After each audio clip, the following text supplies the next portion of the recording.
Around this time a year ago, we were collectively patting ourselves on the back for making it through George Orwell's year, 1984.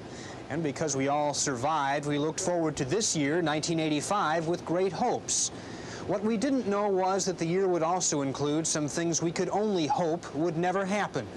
It was a year of special highs and devastating lows. And for the next 11 days, we'll look at 1985 in depth. Our series is called Eyewitness 85. This is the Year in Review. There were plenty of things to get excited about in 1985. Grand Rapids dedicated a refurbished Welsh auditorium. Downtown welcomed a new shopping center, City Center. And Grand Rapids took every opportunity it could to celebrate, as always, with style. And even though cold weather prevented the Holland High School Marching Band from performing at President Reagan's inauguration in January, the Marching Dutchmen did get to perform for the president later in the year at Disney World. People from West Michigan and around the world opened their hearts as popular music found causes. The Live Aid concert and an American record called We Are the World sent aid to the hungry in Ethiopia. And the Farm Aid concert raised national consciousness and money for farmers. And for the first time in his presidency, President Reagan met with a Soviet leader. It is considered largely a public relations summit, but the two agree to talk again.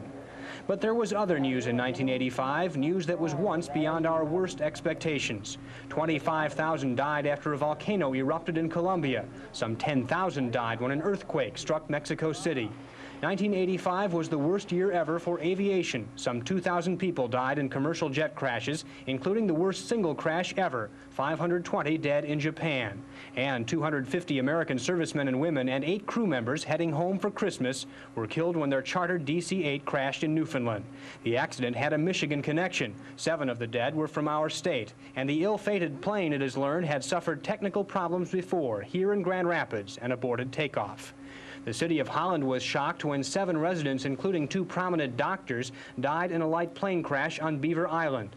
And over Lake Michigan, disaster was narrowly averted when a light plane narrowly missed an American Airlines jet. Terrorism ran rampant in 1985, and America was hit hard. A TWA jet, Flight 837, was hijacked, and its American passengers held hostage. And an Italian cruise ship was hijacked, and American passenger Leon Klinghoffer was killed. And violence continued in South Africa as blacks fought for equal rights.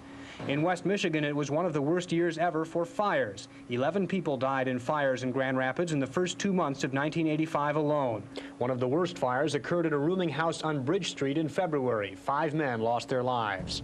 Other fires did serious property damage. A spectacular fire during the spring destroyed the vacant Hussey Seating Building in Grand Rapids. No one was hurt. There were other tragedies. 4 children died in a school bus accident near Mattawan. Gail Booth, a 5-year employee at the John Ball Zoo in Grand Rapids, was killed by a jaguar that somehow got out of its cage. Preliminary findings say there were problems with the cage's construction or design, but the accident remains under investigation.